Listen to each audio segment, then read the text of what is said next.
नमस्कार, DD news पर आप दो टूक देख रहे हैं। मैं हूं अशोक श्रीवास्तव। दिल्ली के मुख्यमंत्री अरविंद केजरीवाल तिहाड़ में हैं, लेकिन मुख्यमंत्री हैं। पर तिहाड़ में मुख्यमंत्री पद पर रहते हुए उन्हें झटके पर झटके लग रहे हैं। कल ही उनके वकीलों की फौज दिल्ली हाईकोर्ट पहुंची थी और यह कहा था कि यह पूरा मामला फर्जी है, इसको जो रद्द कर दिया जाए। लेकिन अरविंद केजरीवाल को वहां लेने के देने पड़ गए।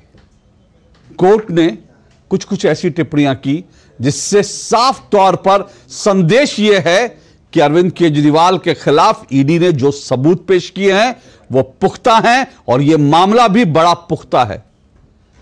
और हाईकोर्ट की टिप्पणियों के बाद अब अरविंद केजरीवाल के लिए पहले ही लग रहा था मुश्किलें बढ़ जाएंगी, लेकिन आज एक और धमाका हो गया और वह धमाका आम आदमी पार्टी के अंदर से हुआ।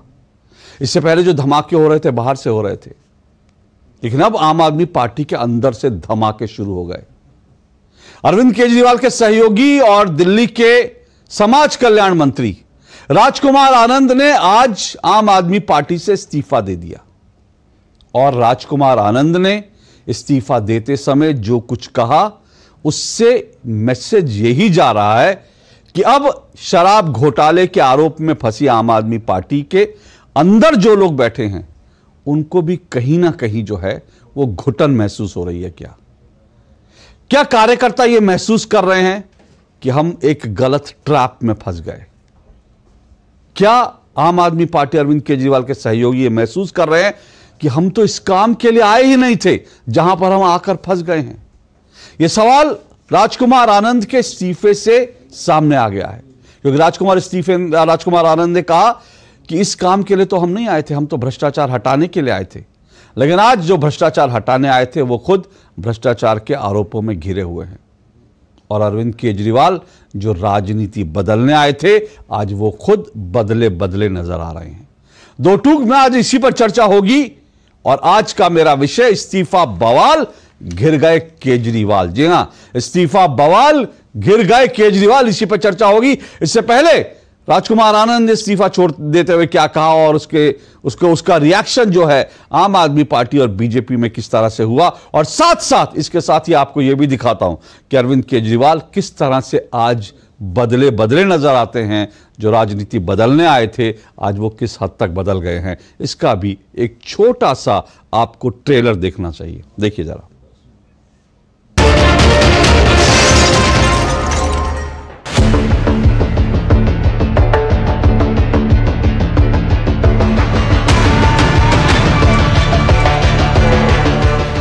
मैं राजनीति में जब आया था, जब अरविंद केजरीवाल जी ने कहा था कि राजनीति बदलेगी तो देश बदलेगा, लेकिन आज बड़े अफसोस के साथ कहना पड़ रहा है कि राजनीति तो नहीं बदली, लेकिन राजनेता बदल गए। आम आदमी पार्टी का जन्म ही भ्रष्टाचार के खिलाफ आंदोलन से हुआ था, लेकिन आज ये पार्टी खुद भ्रष्टाचार के दलदल में फंस चुकी है। मेरे लिए मंत्री पद पर रहकर इस सरकार में काम करना असहज हो गया है। मैं अब इस पार्टी, इस सरकार और अपने मंत्री पद से इस्तीफा दे रहा हूं, क्योंकि मैं इन भ्रष्ट आचरणों में अपना नाम नहीं जुड़वाना चाहता। पहले दिन से भी हमने कहा, एक ही बात कहा कि अरविंद केजरीवाल की गिरफ्तारी के पीछे आम आदमी पार्टी को तोड़ने की मंशा है। अरविंद केजरीवाल जी की गिरफ्तारी के पीछे आम आदमी पार्टी को खत्म करने की मंशा है। ईडी की कार्रवाई के पीछे कोई जांच का उद्देश्य नहीं है, भ्रष्टाचार को उजागर करने का उद्देश्य नहीं है। ईडी की कार्रवाई के पीछे, ईडी के छापे के पीछे, ईडी की जांच के पीछे सिर्फ और सिर्फ आम आदमी पार्टी को तोड़ने का मकसद है। पार्टी का एक नहीं अनेक नेता जेल में है। उनके स्वास्थ्य मंत्री हो, जेल मंत्री हो, उनके शिक्षा मंत्री हो, शराब मंत्री हो, उप मुख्यमंत्री हो या मुख्यमंत्री हो, सब बेईमानी के चक्कर में, भ्रष्टाचार के चक्कर में, कट्टर बेईमान होने का इनके ऊपर स्टैंप लगी है और आज जेल में है। दुर्भाग्य ये है, पीड़ा होती है ये देखकर कि दिल्ली की जनता अपने आप को कितना ठगा हुआ महसूस करती। बड़े बड़े वायदे करके केजरीवाल जी और पार्टी ने दिल्ली की जनता को झांसा दिया, वोट लिए। आज जनता शराब घोटाले वालों के कारण त्रस्त है, क्योंकि विकास पे ग्रहण लगा हुआ है। बंद कर दो एसीबी, अगर तुमसे जांच नहीं होती तो जांच करानी है। सोनिया गांधी को गिरफ्तार करो, 2 दिन उसका इंटेरोगेशन करो, देखो पता चल जाएगा किस किसने रिश्वत लिया। राहुल गांधी कहते हैं कि लोकपाल को हम संवैधानिक दर्जा देंगे, बड़ी बड़ी चारों तरफ बोल रहे हैं। संवैधानिक दर्जे का क्या मतलब है? बेवकूफ बना रहे हैं हम लोग। संवैधानिक दर्जे का कोई मतलब ही है, मैंने कानून पढ़ा है। मुलायम सिंह जी ने संसद के अंदर कहा कि अरे ये इनका अन्ना हजारे का जन लोकपाल बिल आ गया तो एक दरोगा हमको आके जेल में डाल देगा। तो साथियों, दरोगा तो चोरों को जेल में डालता है, तो चोर की दाढ़ी में कहीं तिनका तो नहीं है? उन्होंने ये कहा कि हम सारे सांसदों को दरोगा आके जेल में डाल देगा। तो क्या वो ये कह रहे हैं कि सारे सांसद चोर हैं? अगर उन्होंने ईमानदारी से अपनी जिंदगी व्यतीत की है तो उनको दरोगा से डर क्यों लगता है? हम लोगों को तो दरोगा से डर नहीं लगता। ये सारे दरोगा, ये सिपाही खड़े, हमें तो डर नहीं लगता, हम तो खड़े हैं इनके पास। लालू प्रसाद यादव खड़े होके कहते हैं, अन्ना हजारे जी ने एक चिट्ठी लिखी थी प्रधानमंत्री को एक बारी, उसमें कहा था प्रधानमंत्री जी आप जनता के सेवक हैं। तो लालू यादव ने संसद के अंदर वो चिट्ठी लहराई हूं और कहते हैं देखो अन्ना हजारे प्रधानमंत्री को सेवक बोल रहा है तो हमें क्या बोलेगा। वो ये भी भूल गए, वो अपने आप को वाकई राजा मान बैठे हैं। वो ये भूल गए कि जनतंत्र आ गया, 1947 में देश आजाद हो गया, वो भूल गए ये लोग। वो ये मान के बैठ गए हम राजा बन गए हैं। वो अब सेवक भी कहने वाले को तैयार नहीं है। बताइए, कानून में लिखा है पब्लिक सर्वेंट, गवर्नमेंट सर्वेंट, वो अब सर्वेंट की वो कहलवाना नहीं चाहते। अगर केजरीवाल चोर है, केजरीवाल भ्रष्टाचारी है, तो इस दुनिया में कोई ईमानदार नहीं है। इन 75 साल में इन दोनों पार्टियों ने मिलकर क्या किया? केवल लूटा, देश को लूटा। इन सारे नेताओं ने मिलकर केवल अपना घर भरा और इतने पैसे कमा लिए, इतने पैसे कमा लिए कि इन नेताओं की अब 7 पुश्तें घर बैठ के पैसा खा सकती है और हमारी मां बहनों को और हमारे लोगों को, परिवार के लोगों को इलाज भी मुहैया नहीं होता। तो अरविंद केजरीवाल कैसे बदले बदले नजर आते हैं। कल तक जिनको वो भ्रष्ट कहते थे, आज उनके साथ गलबैयां डालते हैं, और कल तक जो अरविंद केजरीवाल के साथ थे, आज वो अरविंद केजरीवाल को ही भ्रष्ट कह रहे हैं। ये कहानी जो है क्या है, इस कहानी का सच क्या है, और ये जो इस्तीफा हुआ, इस इस्तीफे के पीछे की क्या कहानी है, ये सब समझने की, जानने की कोशिश करेंगे दो टूक में। आज मेरे साथ दो टूक में 5 मेहमान आज की डिबेट में जुड़ेंगे। आइए पांचों का मैं परिचय करवा दूं। मेरे साथ शाजिया इल्मी जुड़ चुकी हैं। शाजिया इल्मी बीजेपी की प्रवक्ता हैं। शाजिया इल्मी मेरे साथ जो है पंकज पांडे जुड़े हुए हैं, आम आदमी पार्टी के नेता हैं। मेरे साथ डॉक्टर मुनीश रायजादा जुड़े हैं, भारतीय लिबरल पार्टी के अध्यक्ष हैं। और दिलचस्प बात यह है कि मैंने अभी तक 3 लोगों का जो परिचय करवाया, ये तीनों जो हैं इनका आम आदमी पार्टी से संपर्क रहा है। आम आदमी, पंकज पांडे अभी आम आदमी पार्टी कम से कम अभी तक तो हैं, कल तक होंगे मैं नहीं जानता, लेकिन शाजिया इल्मी आम आदमी पार्टी के संस्थापक सदस्यों में से थी। उन्होंने छोड़ा ये देखते हुए कि आम आदमी पार्टी जिस गलत दिशा में जा रही है। डॉक्टर मुनीश रायजादा जो है वो संयोजक थे, सह संयोजक थे। विदेशों में जितना आम आदमी पार्टी का काम चलता था, चंदा जमा करने में भी, और उन्होंने चंदा चोरी का आरोप लगाकर आम आदमी पार्टी छोड़ी डॉक्टर मुनीश रायजादा ने, और आज दिल्ली में अपनी पार्टी को लेकर आए हैं सिर्फ अरविंद केजरीवाल की नाकामियां उजागर करने के लिए। तो ये 3 तो मेरे साथ जो हैं ये लोग हैं जिनका कहीं ना कहीं अरविंद केजरीवाल से बहुत करीबी संबंध रहा है। इसके अलावा मेरे साथ निखिल जैन है। निखिल जैन जो है एडवोकेट हैं और राजनीतिक विश्लेषक, कांग्रेस समर्थक। अमिताभ भूषण है मेरे साथ, वरिष्ठ पत्रकार हैं। आप पांचों का बहुत बहुत शुक्रिया, स्वागत। शुरुआत में शाजिया इल्मी आपसे करता हूं। शाजिया इल्मी, ये जो कुछ हो रहा है उसको कैसे देखती हैं? क्योंकि ये बार बार कह रहे हैं, संजय सिंह कह रहे हैं कि हमने तो पहले ही कहा था कि ये जो कुछ गिरफ्तारी हुई है हमारी पार्टी को तोड़ने के लिए हुई है, और अब जो है वो सब कुछ शुरू हो गया। राजकुमार आनंद का इस्तीफा, अचानक से जो है उनका इस्तीफा आ जाता है, इस्तीफा देते हैं, भ्रष्टाचार का मुद्दा उठाते हैं। क्या इसके पीछे बीजेपी आम आदमी पार्टी को तोड़ने की कोशिश कर रही है, जैसा संजय सिंह आरोप लगा रहे हैं? अब जेल याफ्ता लोग और बेल याफ्ता लोग अगर लगातार इस तरह के इल्जाम लगाएंगे और गंदगी उछालेंगे और सबूत के तौर पर कुछ भी नहीं दिखाएंगे, तो उसको मुझे लगता नहीं है, हमें जरूरत है कि हर एक उनके इल्जाम पर जवाब देने की। आप देख रहे हैं किस तरह से आम आदमी पार्टी टूट की कगार पर है। इतने धड़े अंदर अंदर बन गए हैं कि उसका मतलब मुझे लगता है कि ये अंदरूनी बात नहीं रही है। अब सबको पता चल गया है कि क्या खेल हो रहा है, और ये खेल पार्टी के अंदर हो रहा है। अब किसको ब्लेम किया जाए? जो कुछ भी होता है या तो गलती होती है उसमें भाजपा की, या एलजी की जिसको भाजपा ने ही नियुक्त किया है, या फिर दिल्ली पुलिस की जो उनके हिसाब से अधीन है भारतीय जनता पार्टी के। अब सबसे पहले एक सबसे जरूरी बात वो ये कि कोर्ट ने साफ साफ कहा है कि बेल या जेल की जो भी बातें होती हैं वो जुडिशियल प्रोसेस का हिस्सा है। जो न्यायिक प्रतिक्रिया न्यायिक कार्रवाई होती है उसके तहत हुई है। कहीं पे भी कानून जो है दो अलग अलग सेट्स के लिए नहीं होता, कानून सबके लिए बराबर है।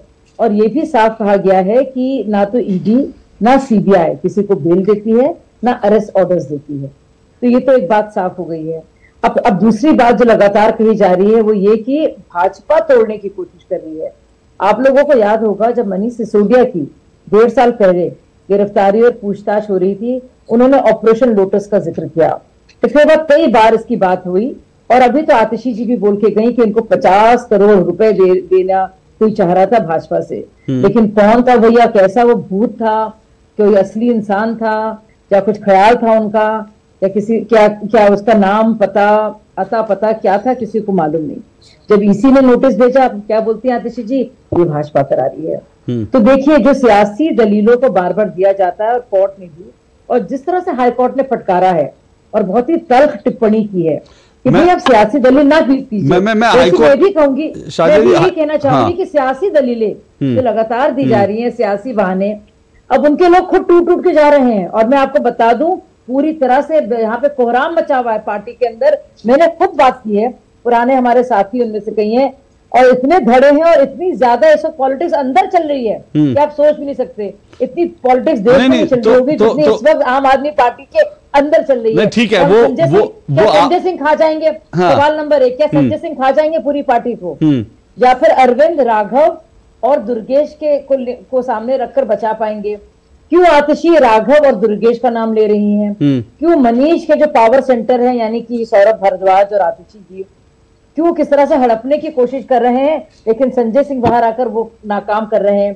किस तरह से संजय जी जो है बाकायदा। ठीक है, मैं समझ रहा हूं आप ये कहना चाह रहे हैं कि आम आदमी पार्टी में सत्ता का संघर्ष चल रहा है इसलिए पार्टी, लेकिन मैं एक चीज इससे पहले मैं आगे बढ़ूं आम आदमी पार्टी का वर्जन लेने के लिए आपसे एक छोटा सा सवाल यह है कि ये जो जिन्होंने इस्तीफा दिया राजकुमार आनंद, इनके ऊपर भी 1 साल पहले जांच चली थी, तो क्या अब ये बीजेपी में आ जाएंगे? इस्तीफा दे दिया है और जो इनकी जांच वांच जो है वो बंद हो जाएगी? क्योंकि आरोप तो ये लगते हैं ना कि आप लोग जब ले लेते हैं तो वो नेता साफ सुथरा हो जाता है, कि अभी ईडी की जो जांच चल रही है वो राजकुमार आनंद के खिलाफ चलती रहेगी। मुझे लगता है जो भी जांच चल रही है किसके भी खिलाफ, चाहे वो भाजपा का हो या वो आपका हो या वो टीडीपी का हो, वो जांच लगातार चलनी चाहिए। और अगर आपको लगता है कि किसी लालच के एवज में इन्होंने किया है, तो ईडी की जांच तो 1 साल से चल रही है, उन्होंने पहले इस्तीफा क्यों नहीं दिया? आप ये खुद सोचिए। ये पूरा मामला मनीष सिसोदिया का 1.5 साल तो हो रहे हैं उन्हीं की गिरफ्तारी के, तो ये इस्तीफा उन्होंने अभी 1.5 साल में क्यों नहीं दिया? जांच तो चल रही है इनकी 1.5 साल से। अब दूसरी बात और जरूरी बात, अभी तो ना उनको टिकट कहीं से मिल रहा है क्योंकि लोकसभा के चुनाव है, वो तो विधानसभा के रहे हैं उम्मीदवार, तो अभी फौरन उनको टिकट मिल जाएगा या कहीं से उनको आगे बढ़ा दिया जाएगा, इसकी भी कोई उम्मीद नहीं है। तो सोचने वाली बात है। मतलब अकल बड़ी है कि भैंस, हम सब भी जानते हैं, क्यों अभी वो दे रहे हैं। तो अगर भाजपा का या ईडी का खतरा होता, भाजपा से पुरस्कार मिल रहा होता या ईडी से फटकार मिल रही होती, तो वो भाजपा पहले करते ना, उन्होंने 1.5 साल इंतजार क्यों किया? ओके, पंकज पांडे, सवाल तो फिर यही है ना कि जो राजकुमार आनंद ने कहा वो अपने आप में बड़ा गंभीर विषय है। वो कह रहे हैं कि भाई हम तो भ्रष्टाचार खत्म करने आए थे और आज पार्टी भ्रष्टाचार के दलदल में, उनके शब्द सुनिएगा, वो कह रहे हैं कि आम आदमी पार्टी भ्रष्टाचार के दलदल में धंस गई है। तो जो इंडिया अगेंस्ट करप्शन की बात करते थे, जो कहते थे कि बदल देंगे, राजनीति बदल देंगे, देश बदल देंगे, भ्रष्टाचार का नाश कर देंगे, वो राजनीति के दलदल में घुस गए हैं। और जो लोग अरविंद केजरीवाल के साथ आए थे ये भाव लेकर, ये उम्मीद लेकर कि भैया हम तो राजनीति में सफाई करने आए हैं, आज वो घुटन महसूस कर रहे हैं। सभी दर्शकों को मेरा नमस्कार। पहले तो मैं कहूंगा कि जो ये आज जो है भाजपा और ईडी का चाल, चरित्र और चेहरा पूरा बेनकाब हो गया है, क्योंकि नवंबर के अंदर राजकुमार आनंद जी के घर पे 23 घंटे ईडी की रेड चली थी। आप मुझे एक नेता बताइए जो छोड़ा है या भाजपा में गया है उसके ऊपर ईडी, आईटी या कोई ऐसी संस्था का रेड ना हुआ हो।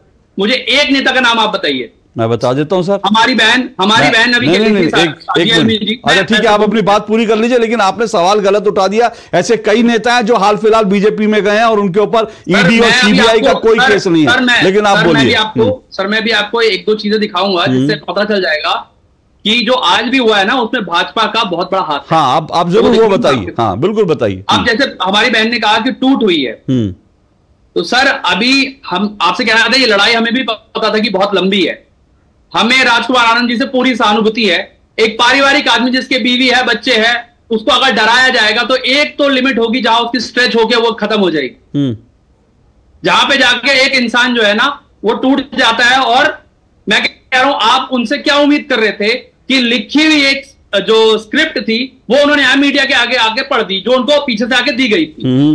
आप उनसे और क्या उम्मीद कर रहे थे कि और क्या आगे बता देते वो, जैसा कि उन्होंने बहुत सारी उसमें बातें कही कि हम ये अभी तक कैसे उन्हें भी कैसे पता कि जो है सब लोग लिप्त हैं उसके अंदर, किसी ऊपर भी जो आरोप है अभी प्रूव तो हुए नहीं है। 2:43 तक राजकुमार आनंद जी ने संजय सिंह जी का एक ट्वीट को रीट्वीट किया है ना। तब तक उनको नहीं लगा था, अचानक से उनको लगा कि भाई साहब अब जो है ना ये दलदल में आ गई है। चलिए खैर कोई बात नहीं, हम समझ सकते हैं कि एक ऐसा इंसान जो पारिवारिक आदमी है उस पर अगर इतना दबाव बनाया जाएगा, इतना दबाव बनाया जाएगा। हाँ एक मिनट शाजिया जी, एक मिनट। हाँ शाजिया जी एक मिनट, मैं शाजिया जी आ रहा हूँ। शाजिया जी आप म्यूट पर हैं, एक मिनट। शाजिया जी आप म्यूट पर हैं, एक मिनट में आऊंगा। शाजिया जी एक मिनट, आप म्यूट पर है शाजिया जी, प्लीज मैं आऊंगा। एक मिनट, आप शायद म्यूट पर है या मैं आपका माइक क्या, मैं अभी ठीक करवा के आपके पास आऊंगा। लेकिन पंकज पांडे जी आपने जो कहा, मैं आपके ही तर्क से अगर आगे बढ़ूं तो जो आदमी 1.5 साल से नहीं डर रहा था, पिछले नवंबर से छापों के बाद छापे पे नहीं डर रहा था, जो आदमी जो है 2:30 बजे संजय सिंह का जो है रिट्वीट करते हुए नहीं डर रहा था, वो आपका आदमी जो है 2 घंटे में डर गया। और अरविंद केजरीवाल तो मंच पे खड़े, सुनिए मैं खुद भाजपा से पूछना चाहता हूं। नहीं, ये सवाल तो आपसे है सर। मेरा सवाल आपसे है कि आखिर आम आदमी पार्टी के नेताओं के एक फोटो है। अरे बाबा मेरा सवाल तो सुन लीजिए। फोटो है, ये देखिए, ये इसमें ये इंसान है बॉबी मलिक, जो ये सांसद साहब के साथ है, 2 सांसद के साथ है। और यही देखिए, यही आदमी यहां पीछे खड़ा है। ठीक है, ठीक है। तो आपको क्या लगता है कि मतलब जनता को भाजपा ने बेवकूफ समझ रखा है? अरे पंकज जी मेरा सवाल तो सुनिए ना। मैंने सिंपल सी बात करी। मैं कह रहा हूं कि अरविंद केजरीवाल ने मंच पे खड़े होकर कहा था कि भाई डरता तो वही है, देखो हम लोग तो नहीं डरते, पुलिस वाले खड़े हैं, हम लोग कोई डरते हैं? डरता कौन है? डरता हुआ है जो चोर होता है, डरता हुआ जिसने बेईमानी। ये अरविंद केजरीवाल के शब्द हैं। तो आपका जो आदमी आपका नवंबर से छापों से नहीं डर रहा था, वो 2.5 घंटे में डर गया, तो इसका मतलब उसकी चोरी पकड़ी गई। हाँ आप ये कहना चाह रहे हैं, आप ये कहना चाह रहे हैं नहीं, मेरा सवाल सुनिए ना। आप ये कहना चाहते हैं कि आप लोगों ने एक ऐसे व्यक्ति को जो चोर था, क्योंकि आप लोग तो ईमानदार पार्टी हैं, आपने एक चोर को बना रखा था मंत्री, उसकी चोरी पकड़ी गई, उसको लगा कि मैं फंस रहा हूं तो वो बीजेपी में चला गया। तो फिर सवाल आपसे है ना कि आप लोग चोर रखते हैं अपनी पार्टी में? साफ सुथरे लोग पहली बात तो ये जो जिस मामले के ऊपर इनको जो ईडी की रेड हुई थी या जो जांच हुई है, ये जो भी हुआ है जिसपे, वो 2005 का मामला है, जिसके अंदर वो मामला खत्म भी हो चुका था। उस मामले के ऊपर इनको एनओसी भी मिल गया था।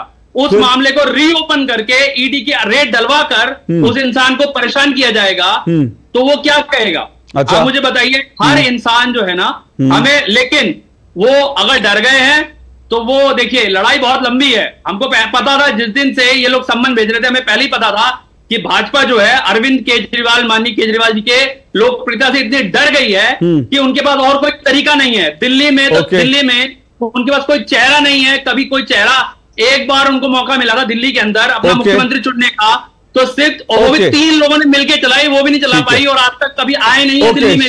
शाजिया इल्मी, आप लोग डरा रहे हैं, वो कह रहे हैं कि भाई आप लोग ने डरा दिया और डर के मारे वो छोड़ रहे हैं पार्टी। इतने कंफ्यूज है भाई साहब। एक और ऐड कर दूं, मामला खोला गया और अभी भी इन्होंने खुद ही कहा इतने कंफ्यूज हैं, मतलब कंफ्यूज नहीं, एक्टिंग कर रहे हैं कंफ्यूज होने की, और इस तरह से हमें कंफ्यूज करने की कोशिश कर रहे हैं, लेकिन ये जानते नहीं कि हम लोग अच्छी तरह से इनकी चालाकी को समझते हैं। अभी खुद बोले 2:25 में किया, तो ऐसा कौन सा भूत प्रकट हो गया भाजपा के नाम पर कि वो डर के मारे उन्होंने ऐसा किया? आप खुद सोचिए, ऐसा क्या हुआ? क्या उनके पास प्रमाण है? या ऐसा कोई नोटिस आया भाजपा की तरफ से, या कोई जिन बनकर आ गया और उनको डराने लगा? कुछ तो होगा उसका सबूत। मतलब कितना झूठ बोलेंगे भाई साहब आप, कितना ज्यादा भाजपा करते हैं। कोर्ट ने साफ तौर से कहा है इतने सबूत हैं आपके भ्रष्टाचार के, आपके घोटाले के, और इसी वजह से सारी कार्रवाई हो रही है। क्यों इतना झूठ बोलते हैं? गोल गोल बातें करते हैं। आपको लगता है बार बार झूठ बोलेंगे सच हो जाएगा? मतलब प्लीज कभी हलवाई की दुकान नहीं खोलिएगा। कोई लड्डू मांगेगा तो आप जलेबी देना शुरू कर देंगे, इमरती दे देंगे। क्यों दे रहे हैं इमरती? किसी को नहीं चाहिए भाई साहब, इतना गोल ना घुमाइए। पंकज मान लीजिए इस बात को। पंकज पांडे, देखिए पिछले 2-3 दिन में जो कुछ हुआ है वो आम आदमी पार्टी के लिए एक बड़ा सेटबैक है, ठीक है ना। हाईकोर्ट ने कल जो टिप्पणियां की, ये भी तो हो सकता है, आप ये भी तो सोचिए कि आपकी पार्टी के जो लोग हैं, अब आपने एक थ्योरी दी कि ईडी से डराकर, और आपने शुरू में ही सवाल किया कि कौन, मुझे एक नाम बता दीजिए। मैं तो एक नहीं, ऐसे अभी कई नाम गिना सकते हैं जिनको जिनके ऊपर कोई ईडी सीबीआई का केस नहीं है, लेकिन वो बीजेपी में जा रहे हैं क्योंकि उनको लगता है जीत जाएंगे, ठीक है, या उनको लगता है राजनीतिक फायदा होगा।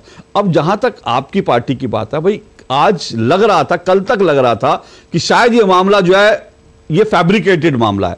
कल हाईकोर्ट की टिप्पणियों के बाद पूरे देश को यह मैसेज गया है कि ये जो हवा बनाने की कोशिश हो रही है कि फैब्रिकेटेड है, ये फैब्रिकेटेड नहीं है। हाईकोर्ट कह रहा है कि भाई ये तमाम सबूत जो ईडी दिखा रहा है उससे साफ तौर पर लग रहा है कि इस मामले में कुछ ना कुछ है, अरविंद केजरीवाल की संलिप्तता है, पैसे मिले हैं, पैसे खर्च हुए हैं, पैसे गए हैं, ये सारी बात हाईकोर्ट ने कही। तो बहुत स्वाभाविक है जब ये सब चीजें हाईकोर्ट, और उसके बाद आज सुप्रीम कोर्ट ने सुनवाई करने से मना कर दिया, तो जाहिर सी बात है कि इतना सब कुछ हो रहा है तो पार्टी के अंदर जो लोग हैं उनके अंदर कहीं ना कहीं तो उनके अंदर एक रीथिंकिंग चल रही होगी ना कि यार हम तो फंस रहे हैं, अब जितना जल्दी हो यहां से निकल लो। हो सकता है ये थॉट हुई है 2.5 घंटे में। सर आपने कभी बड़ी अच्छी बात कही कि हाई कोर्ट के अंदर जो है ना उन्होंने अरविंद केजरीवाल पर टिप्पणी करी। मैं कह रहा हूं आप तो ऐसा भाजपा और सभी लोग ऐसा लग रहा है कि उन्होंने ना आज फैसला सुना, कल फैसला सुनाया था माननीय हाई कोर्ट ने, जबकि उन्होंने एक टिप्पणी करी थी कि उनकी जो जमानत याचिका के ऊपर। और मैं दूसरी बात बताना चाहता हूं कि जब माननीय संजय सिंह जी के ऊपर यही वो बेंच है, जब वो संजय सिंह जी गए थे, सेम टिप्पणी जो है ना हाई कोर्ट ने उस दिन भी करी थी। और जब देखिए उस हाई कोर्ट का हम बहुत सम्मान करते हैं, लेकिन उसको मानना या ना मानना हमारा जो है ना संवैधानिक अधिकार है। संजय जी को सर मैं फिनिश कर लूं, सर मैं फिनिश नहीं, मेरा सिर्फ एक मेरा है वो पंकज जी, मेरा मैं फिनिश करूं मैं। अच्छा चलिए करिए। हाँ, तो सेम हमारा संवैधानिक अधिकार है कि हम उससे सहमत हैं या असहमत, हम उससे पूर्णतः असहमत हैं। ऐसे ही संजय सिंह के मामले में भी हम असहमत थे, तो हम जाके माननीय सुप्रीम कोर्ट के अंदर गए और वहां पे उस फैसले का जो टिप्पणियां हुई थी उसका क्या हासिल हुआ आप बताइए। देखिए तो आप ये सोचिए कि सेम टिप्पणियां थी, सेम बेंच था, सब कुछ सेम था। अब देखिए तो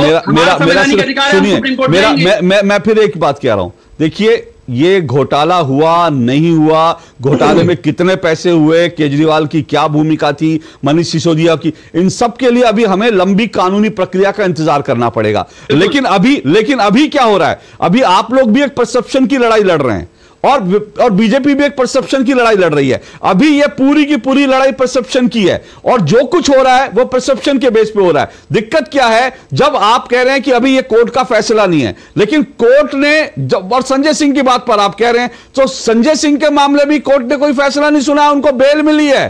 संजय सिंह को ये नहीं कोर्ट ने कह दिया निर्दोष है, लेकिन यहां पर सुनिए मेरी बात सुनिए, अरे मेरी बात सुनिए पंकज जी, मैं क्या कह रहा हूं सुन तो लीजिए। लेकिन यहां पर आप लोग ये कहकर ये बेल लेने नहीं गए थे ना कल, वो तो ये कह रहे थे कि पूरा मामला फैब्रिकेटेड है, लेकिन कल हाई कोर्ट में स्टैब्लिश हो गया, फैसले के साथ स्टैब्लिश हो गया कि ये मामला फैब्रिकेटेड नहीं है। ये अब उसके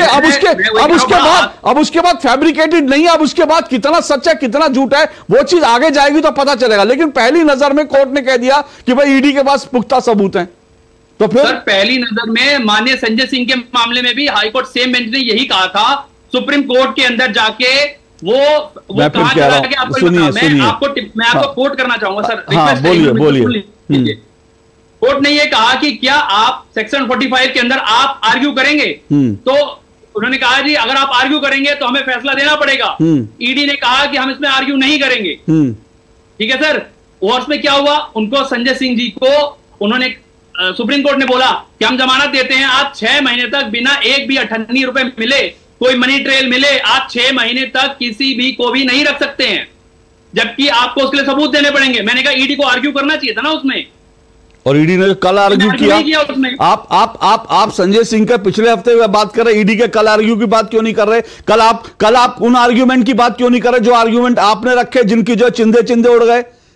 आप उनकी, मैं यही कह रहा हूं, सुनिए, नहीं सुनिए, अरे मेरी बात सुनिए सर, मेरी सुनिए, मैं ये सुनिए, मेरी बात सुनिए, अरे मेरी बात सुनिए सर, मैं कह रहा हूं कि देखिए आप कोर्ट के कुछ हिस्से वो करेंगे, शाजिया जी भी कोर्ट की बात करेंगी, कुछ और कहेंगे, मैं भी आपको कोर्ट, सबके पास कोर्ट के लिए कोर्ट का कुछ ना कुछ हिस्से हैं जिनको लेकर आप, ये लड़ाई पूरी परसेप्शन की है, और अरविंद केजरीवाल परसेप्शन बनाकर ही राजनीति में आए थे, ये मत भूलिए। मैं फिर कह रहा हूं, अरविंद केजरीवाल कितने ईमानदार हैं ये देश नहीं जानता।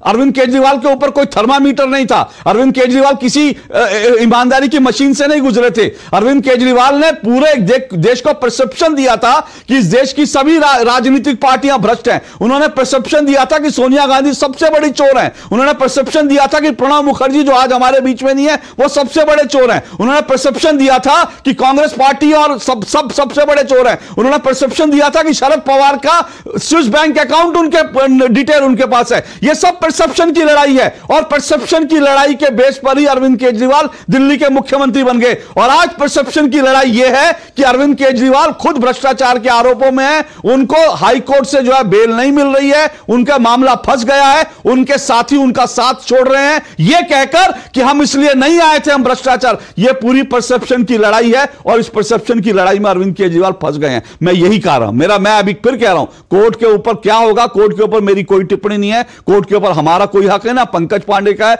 ना शाजिया इल्मी का है, ना अशोक श्रीवास्तव का है। कोर्ट क्या करेगा वो सब चीजें, लेकिन परसेप्शन की लड़ाई में बुरी तरह से घिर गए हैं। मनीष रायजादा, आप तो बहुत करीब रहे, ठीक है ना, आपने सब कुछ देखा। मैं आपसे सीधी सी एक बात पूछता हूं, आपने पार्टी छोड़ी वो अलग बात है, आपने अरविंद केजरीवाल का साथ छोड़ा वो अलग बात है।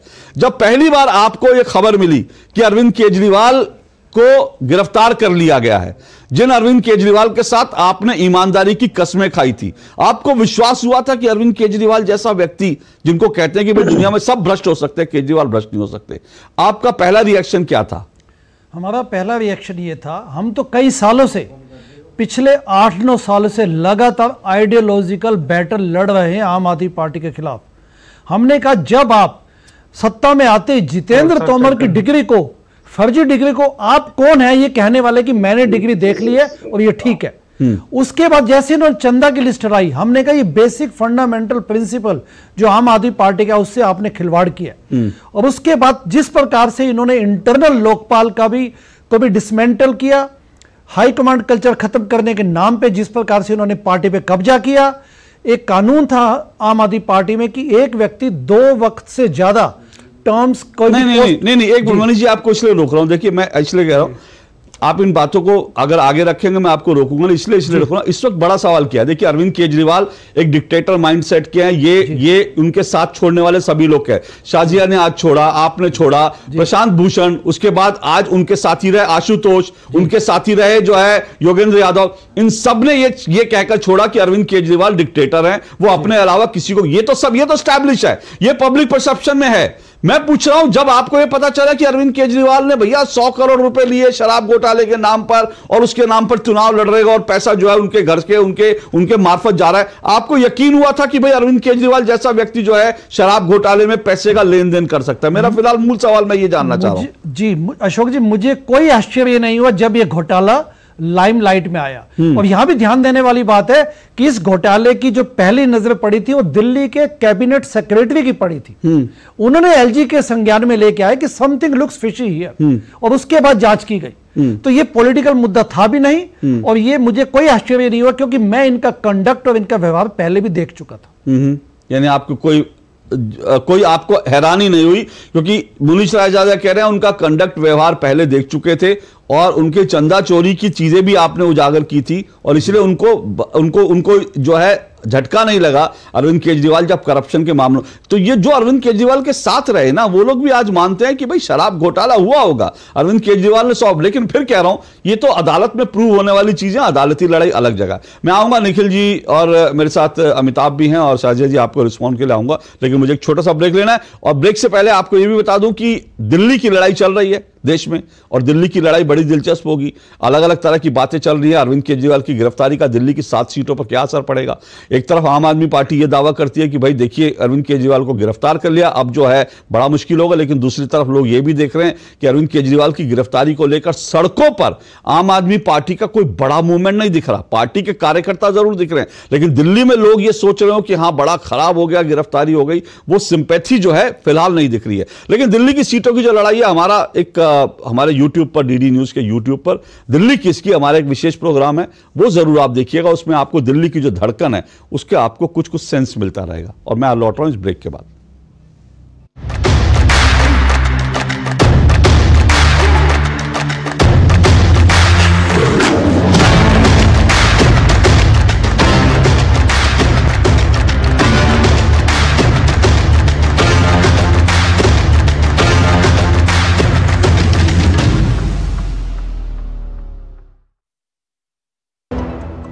हमारी पीढ़ी को तो वोट के बदले में धोखे ही मिले थे, और हमारी पीढ़ी को बस गरीबी हटाओ के नारे। पानी ढोती थी, इज्जत दांव पर लगाकर अंधेरे में शौच को जाती थी, धुएं में आंखें जलाती थी, और फिर हमें मिले मोदी जी कामदार। हमारा दर्द महसूस किया है मोदी जी ने, तभी तो झट से भेज दिए बिजली, पानी, गैस, शौचालय।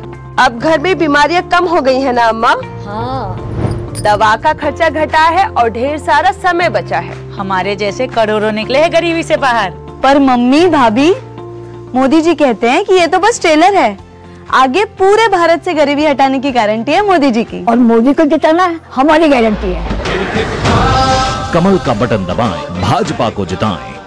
ग्रेजुटी का चेक है, बस इन पैसों को हम कहीं इन्वेस्ट कर दें जहां हमें इनकी चिंता ना करनी पड़े और रेगुलर इनकम भी आती रहे।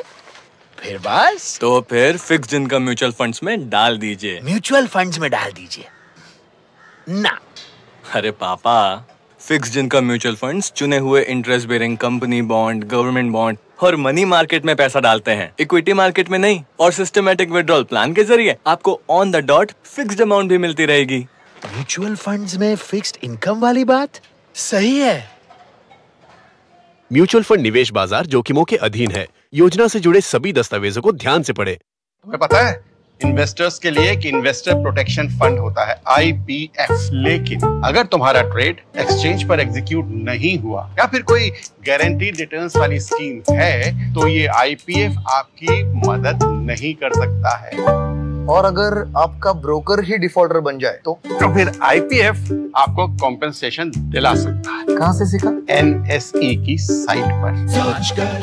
समझ कर इन्वेस्ट कर। दादू, आपका तारा मतलब? बहुत प्यारा, बिल्कुल तुम्हारे जैसा। पापा, ऑनलाइन फॉरेक्स ट्रेडिंग पर best offers, high returns, bonus deposit और इनाम जीतने का मौका। हाँ बैल, मुझे मार मतलब? मुसीबत को बुलाना तुम्हारे पापा जैसे। आरबीआई कहता है आकर्षक ऑफर्स का लालच देने वाले अनधिकृत प्लेटफॉर्म्स पर फॉरेक्स ट्रेडिंग करना यानी अपने पैरों पर कुल्हाड़ी मारना। इसका मतलब? इन्हीं से पूछो। समझा पापा? आरबीआई कहता है जानकार बनिए, सतर्क रहिए। यकीन है खुद पर है नाज। सुनती हूँ अपने मन की आवाज, कभी शर्मीली तो कभी हूँ जाबाज। रुकना मेरी आदत नहीं, थमना मेरी चाहत नहीं। मैं हूँ नारी, यही मेरा अंदाज। हर जिम्मेदारी मैं बखूबी निभाती हूँ। वोट दे, प्राउड वोटर कहलाऊंगी। पूरे देश संग चुनाव का पर्व मनाऊंगी। गोल्डी छोले मसाले, जहाँ जाए रिश्ते बनाए। जहाँ जाए रिश्ते बनाए, गोल्डी मसाले। दो टुक आप देख रहे हैं और दो टुक में आज हम बात कर रहे हैं इस्तीफा बवाल। क्या घिर गए केजरीवाल? इसलिए क्योंकि अरविंद केजरीवाल के साथी अब साथ छोड़ रहे हैं, यह कहकर कि हम तो भ्रष्टाचार से लड़ने आए थे, लेकिन पार्टी आम आदमी पार्टी पूरी तरह से भ्रष्टाचार के दलदल में गिर गई है। आज एक मंत्री ने इस्तीफा दे दिया यह बड़ा बयान देकर कि पार्टी दलदल में, भ्रष्टाचार के दलदल में गिर गई है। तो क्या अरविंद केजरीवाल जिस तरह से फंस रहे हैं, जिस तरह से उनके साथी घोटालों में, भ्रष्टाचार के आरोपों में जेल जा रहे हैं, उसके बाद क्या पार्टी के अंदर जो लोग हैं उनके बीच एक रीथिंकिंग शुरू हुई है कि भाई हम ये सब करने तो नहीं आए थे, और क्या इसलिए इस्तीफों का दौर शुरू हुआ है? और क्या ये शुरुआत है या फिर जो आरोप लगते हैं, जो लगातार बीजेपी पे आरोप लगते हैं कि भाई ये तो बीजेपी करवाती है? इन सब पे चर्चा कर रहे हैं। 5 मेहमान मेरे साथ जुड़े हैं। मेरे साथ शाजिया इल्मी है बीजेपी से, पंकज पांडे आम आदमी पार्टी के नेता हैं, निखिल जैन हैं राजनीतिक विश्लेषक हैं, एडवोकेट हैं और कांग्रेस समर्थक हैं, डॉक्टर मुनीश रायजादा भारतीय लिबरल पार्टी के और आम आदमी पार्टी के संस्थापक सदस्यों में से एक हैं, और साथ साथ अमिताभ भूषण है, वरिष्ठ पत्रकार हैं। निखिल जैन, क्या लग रहा है आपको, ये आम आदमी पार्टी जो है, मुझे लगता है जो कांग्रेस के समर्थक हैं या कांग्रेस को जो लोग हैं उनको तो शायद खुश होना चाहिए, क्योंकि आम आदमी पार्टी टूटेगी तो कांग्रेस दिल्ली में फिर खड़ी हो जाएगी। उनको लगता था कि भाई दिल्ली में जो कांग्रेस का स्पेस था वो आम आदमी पार्टी में, लेकिन आज जो है कांग्रेस भी जो है इस बात से परेशान है कि आम आदमी पार्टी टूट रही है। अशोक जी, मैं आधे घंटे से वेट कर रहा हूं, तो आई थिंक 2 मिनट आप मुझे बोलने देंगे बिना इंटरप्शन के और बिना किसी और पैनलिस्ट के इंटरप्शन के। देखिए, कांग्रेस पार्टी या कांग्रेस पार्टी के समर्थकों को अरविंद केजरीवाल की जेल में बेल ना मिलने में खुश होना चाहिए या ना नहीं होना चाहिए, उससे ज्यादा जरूरी ये है कि देश तो के हालात क्या है उनके साथ। देश में सर प्लीज, मैंने इंटरजेक्ट नहीं करा था आपको बीच में।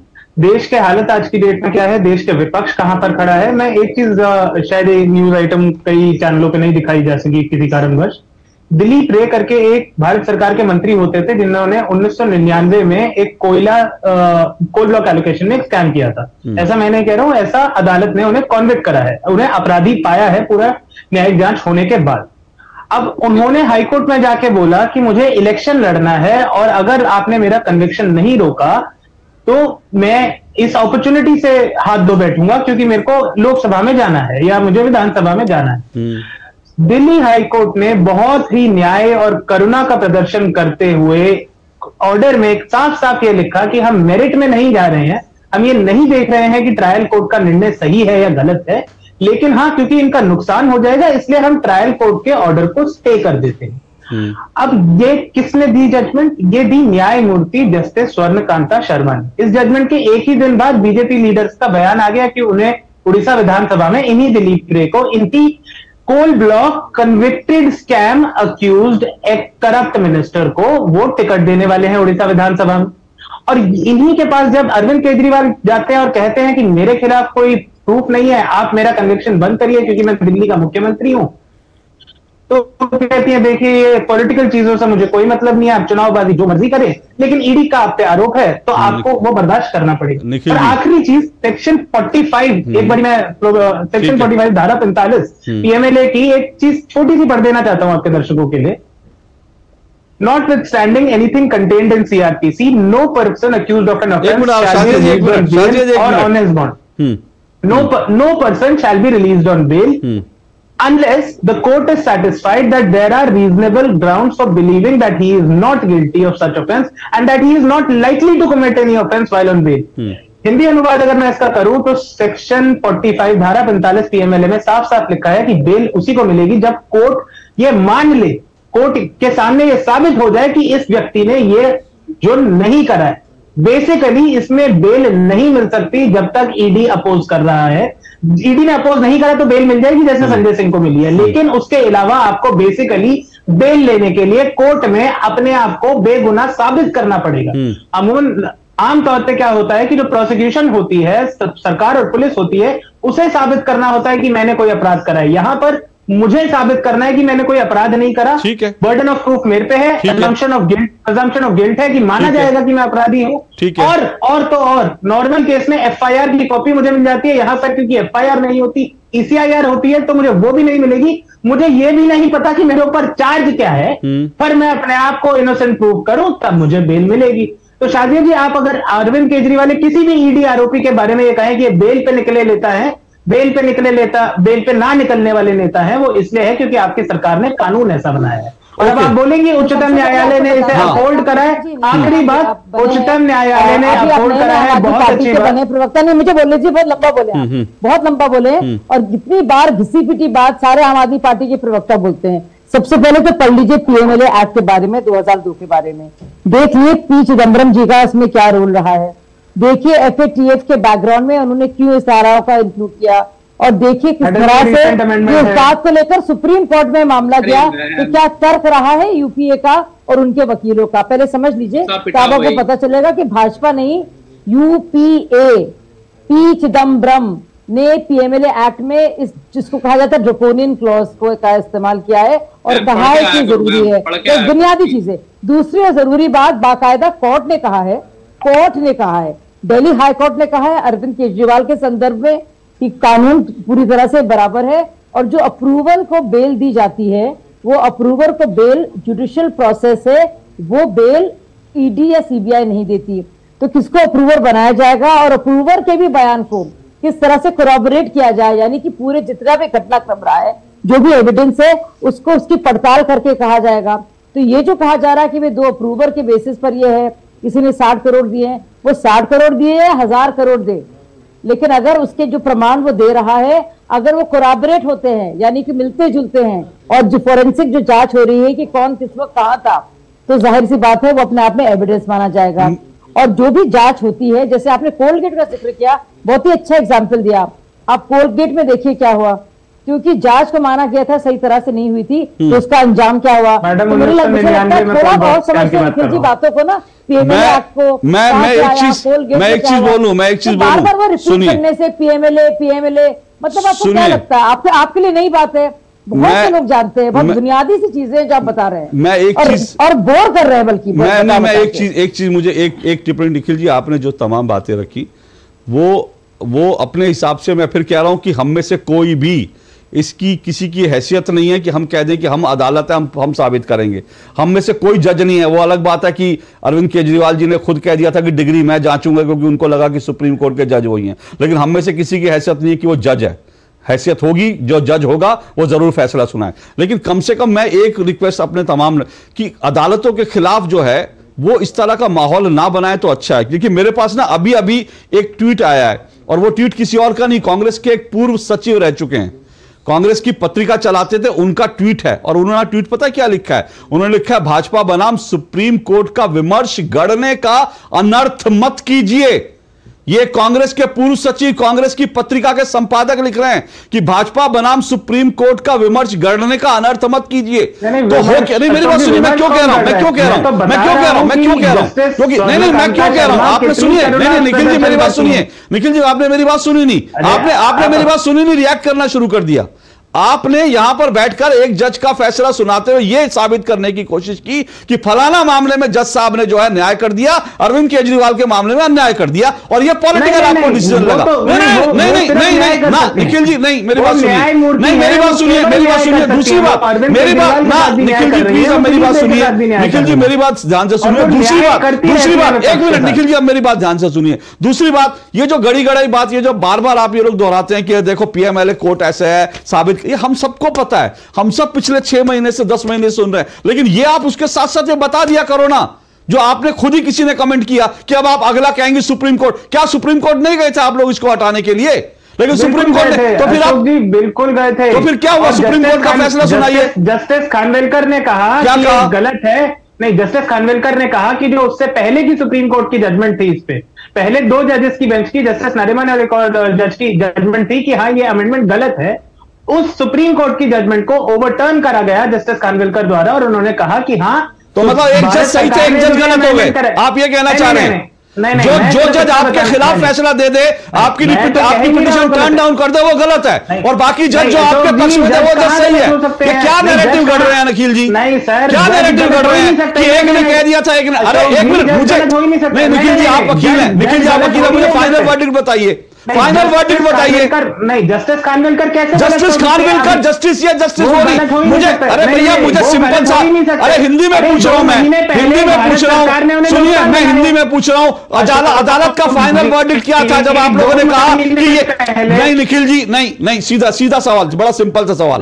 मैं सुनिए फिर वही बात, मैं निखिल जी आपके साथ, निखिल जी आप कोर्ट रूम में नहीं है, 2 महीने पहले निखिल जी आप कोर्ट रूम में नहीं है, निखिल जी आप कोर्ट रूम में नहीं है, हल्ला मचाकर आप साबित नहीं कर लेंगे आप सही हैं। मैं आपसे सिंपल सवाल पूछ रहा हूं, आप और मैं कोर्ट रूम में नहीं है। नहीं निखिल जी कंफ्यूज मत कीजिए मेरे दर्शकों को, मैं आपसे बड़ा सिंपल सवाल पूछ रहा हूं। आप लोग गए ना सुप्रीम कोर्ट में, किस जज ने क्या कहा वो छोड़ दीजिए। अल्टीमेटली जब आप लोगों ने कहा कि ये जो है ये ठीक नहीं है, कोर्ट का वर्डिक्ट मुझे बता दीजिए, दर्शकों को बता दीजिए। जस्टिस खानविलकर फिर वही बात, मैं जस्टिस खानविलकर नहीं पूछ रहा हूं, मैं जस्टिस, अरे इनकी आवाज नीचे कीजिए, आवाज नीचे कीजिए, आवाज नीचे कीजिए भैया, ये ना कुतर्क मत कीजिए कि जस्टिस खानविलकर ने ये कहा, जस्टिस इसने ये क्या, जस्टिस स्वर्ण कांता ने कहा, मेरे लिए सब मायने नहीं रखता। मैं एक बार फिर आपको बता दूं, ये तमाम पॉलिटिकल पार्टियां, और ये शाजिया जी का ये फैक्चुअली करेक्ट है, ये जो लॉ आया जिसको लेकर आज छाती पीटी जा रही है, ये ये यूपीए सरकार लाई थी, और हां इसमें अमेंडमेंट बीजेपी सरकार ने किया, एनडीए ने किया, ये भी फैक्ट है। लेकिन इस अमेंडमेंट को हटाने के लिए तमाम पॉलिटिकल पार्टियों ने सुप्रीम कोर्ट का दरवाजा खटखटाया था। और मैं एक मिनट शाजिया जी, मुझे दर्शकों को एक पत्रकार का काम दर्शकों को इन्फॉर्म करना भी होता है, और जब ये तमाम पॉलिटिकल पार्टियां सुप्रीम कोर्ट में गई तो मैं आपको ये नहीं बताऊंगा जस्टिस खानविलकर ने क्या कहा, जस्टिस स्वर्णलता ने क्या कहा, मैं आपको सिंपल बताऊंगा सुप्रीम कोर्ट ने कहा नहीं, टर्न डाउन। उन्होंने कहा जो है सही है, और आपके कहने पर हम नहीं बदल सकते।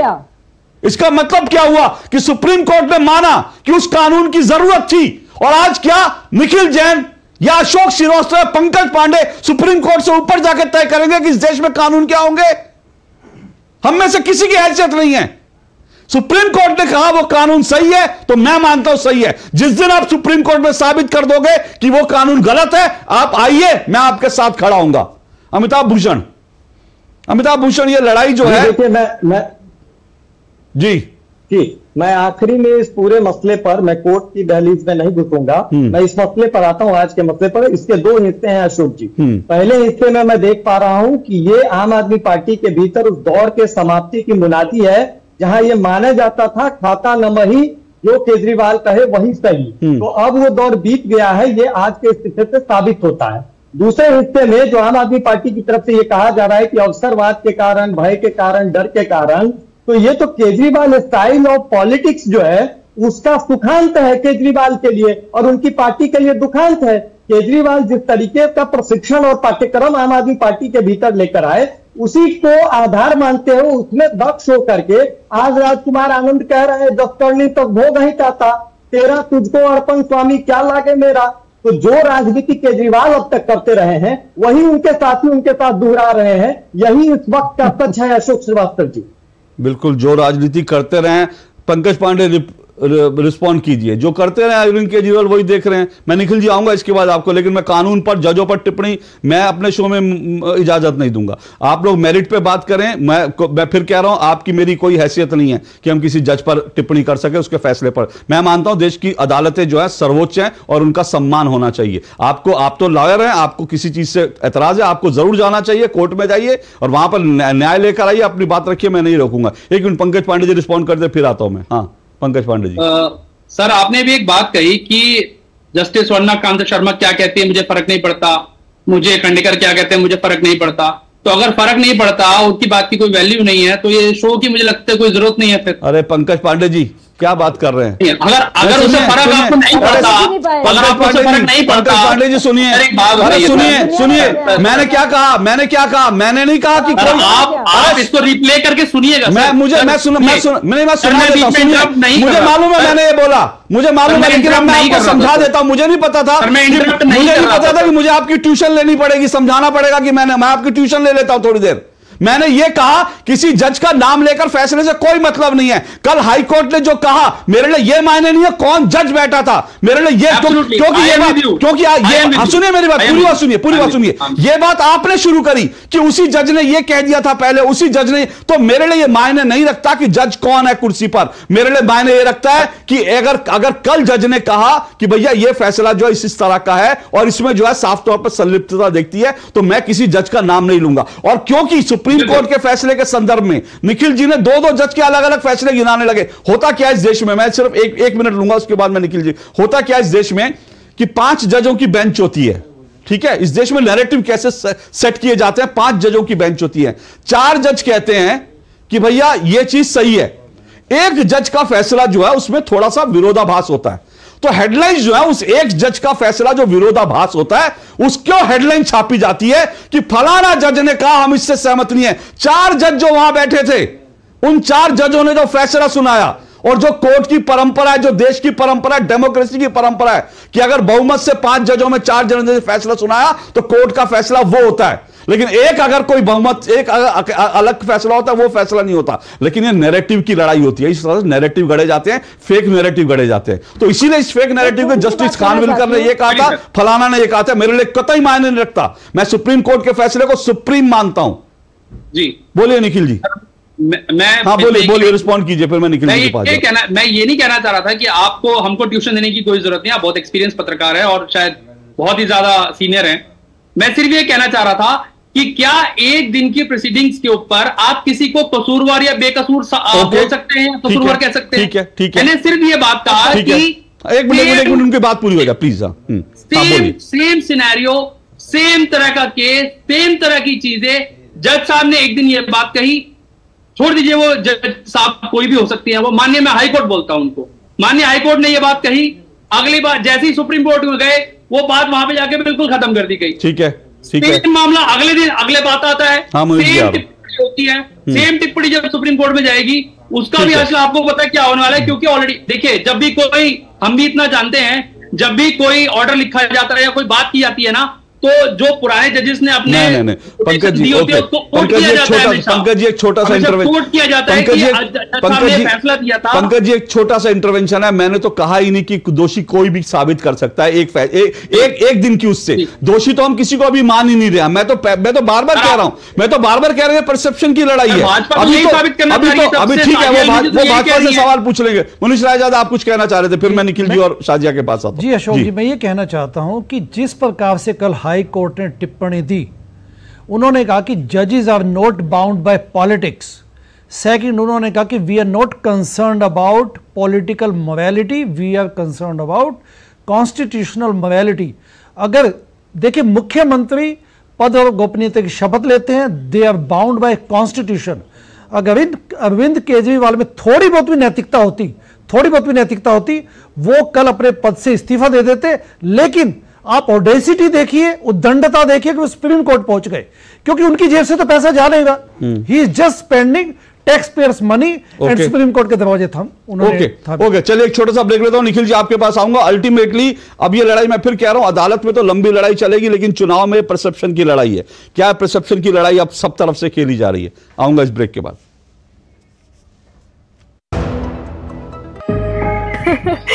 हाँ, देखो जी भर के अपना ही है और अपने ही वोट से बने हैं बड़े बड़े पुल देश भर में।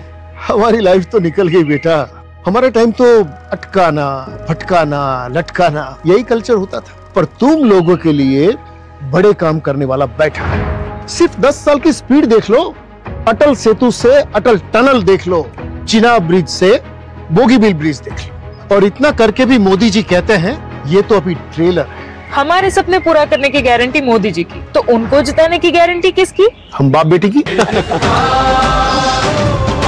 कमल का बटन दबाएं, भाजपा को जिताएं।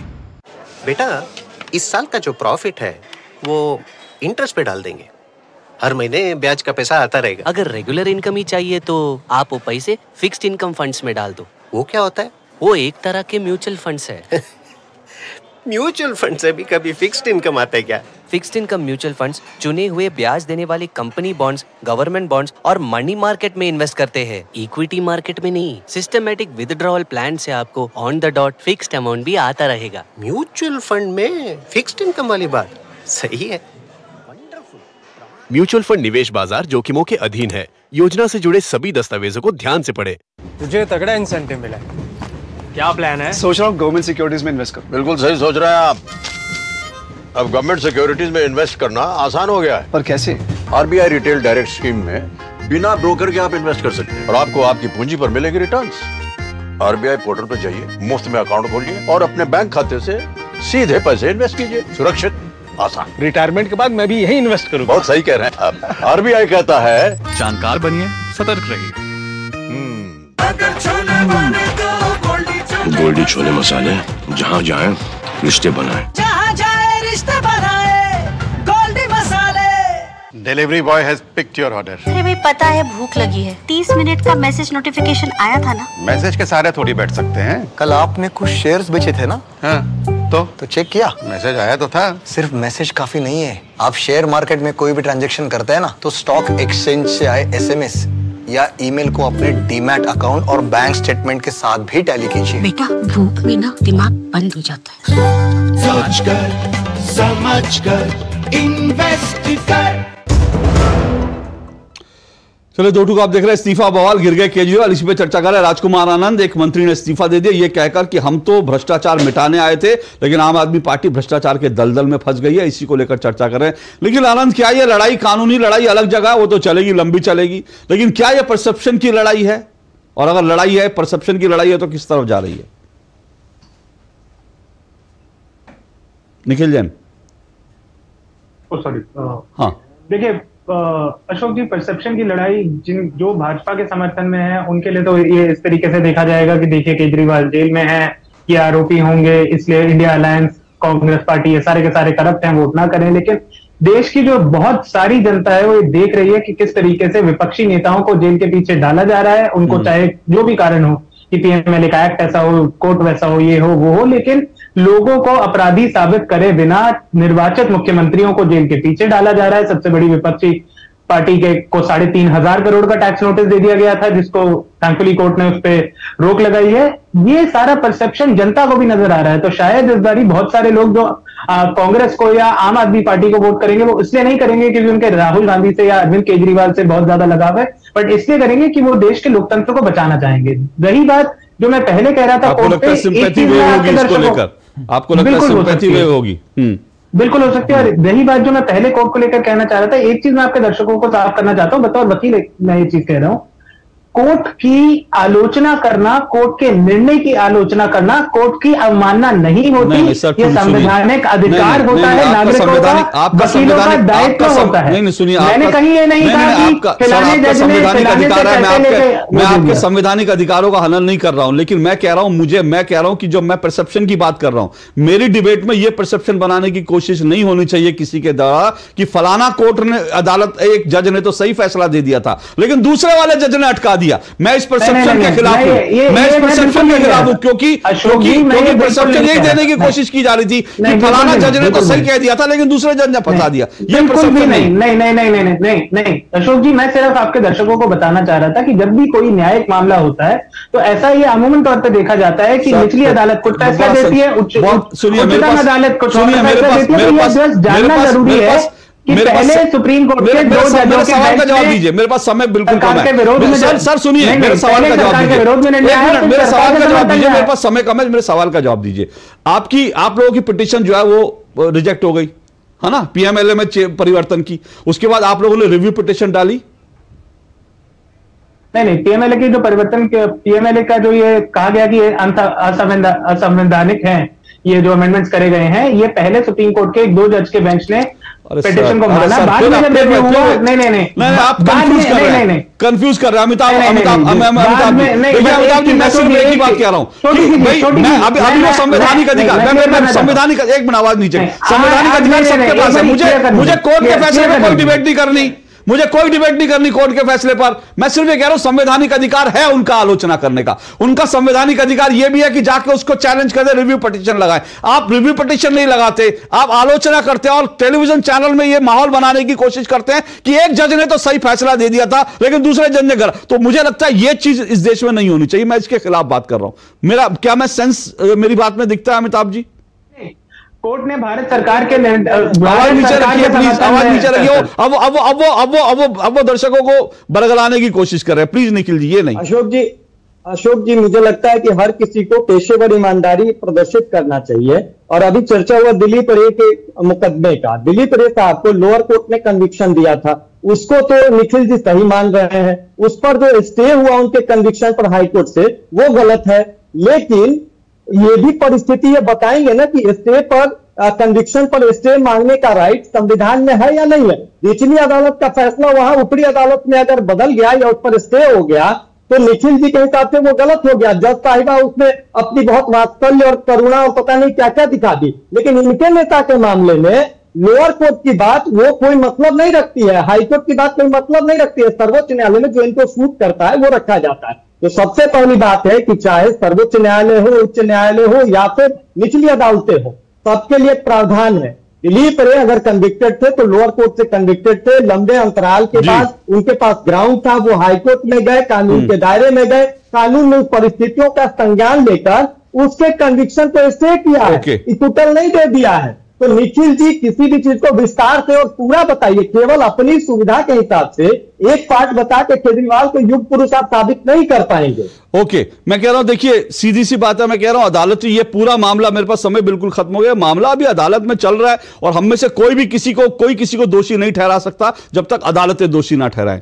लड़ाई परसेप्शन की है, अब वो परसेप्शन जनता तय करती है। जनता को आप एक मैसेज देना चाहते हैं, दीजिए, उसमें कोई दर है। लेकिन मैं फिर कह रहा हूं अदालतों पर मेरी टिप्पणी मुझे पसंद नहीं है, मेरी डिबेट में कम से कम नहीं। सर मेरा समय बिल्कुल खत्म हो गया। बहुत बहुत शुक्रिया आप सभी मेहमानों का। दो टोक में आज बस इतना ही, आपसे फिर मुलाकात होगी। फिलहाल इजाजत दीजिए, नमस्कार।